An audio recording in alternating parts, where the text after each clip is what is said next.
buenas noches. Esta es la presentación de la actividad número 1 para macroeconomía. Mi nombre es Diana Lorena Leal. Bueno, en este capítulo estamos estudiando cuál es la definición de la macroeconomía y cuál ha sido su evolución.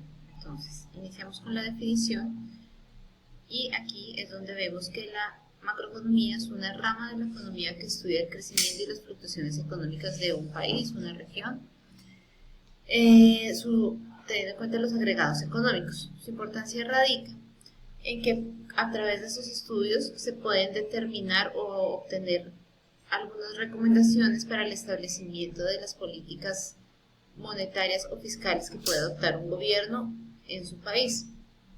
Además de esto, podemos evaluar desde la óptica de los inversionistas cuáles son los riesgos y cuáles son las diferentes oportunidades que se pueden obtener al, valga la redundancia, invertir en algún tipo de economía. ¿Qué agentes intervienen?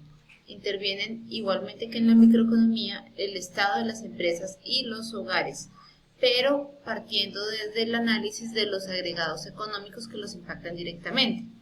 Así es como para el Estado, algunos de los agregados que podemos analizar allí son el desempleo, la recesión, la inflación.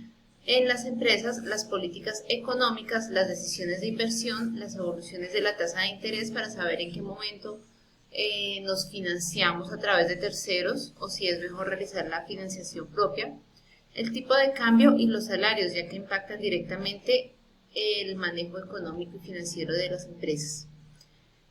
Ya en cuanto a los hogares, los agregados económicos que analizamos son esas decisiones que, si vemos acá, se pueden relacionar un poco también con el análisis de microeconomía, en donde vemos cuáles son esas decisiones de ahorro que toman los hogares, de compra, cómo afecta el empleo directamente sobre esas decisiones, y el nivel de educación, partiendo que la educación es uno de los factores que aportan al crecimiento económico de un país.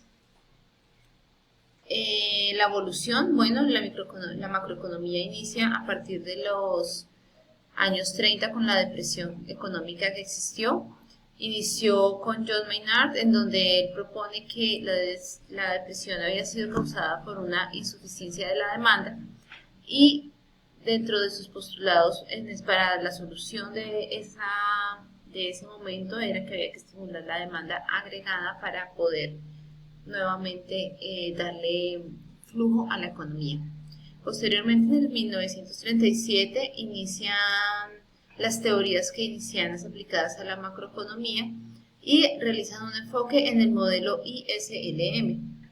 Ya sobre los años 70 empezamos a hablar de la revolución de las expectativas racionales, en donde Robert Luca argumenta que estas deben ser incluidas en los análisis macroeconómicos.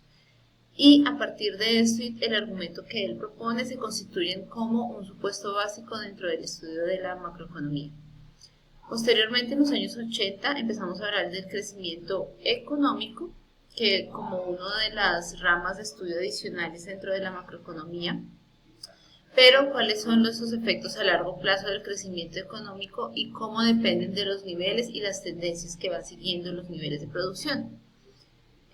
Por último, en los años 90 hablamos ya de unos principios básicos para el funcionamiento de la economía, en donde hablamos que en el largo plazo el crecimiento de producto depende del crecimiento de la productividad y la acumulación. Otro principio que es: no existe un trade-off entre la inflación y el desempleo cuando hablamos a largo plazo, pero que sí hay y sí existe este trade-off entre la inflación y el desempleo cuando lo estamos analizando a corto plazo. ¿Qué quiere decir esto? Que a menor inflación va a haber un desestímulo a la economía, por lo tanto va a haber un menor nivel de actividad y el desempleo va a incrementar.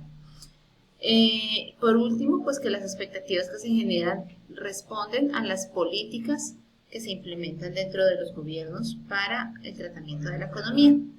Esto es todo, muchas gracias.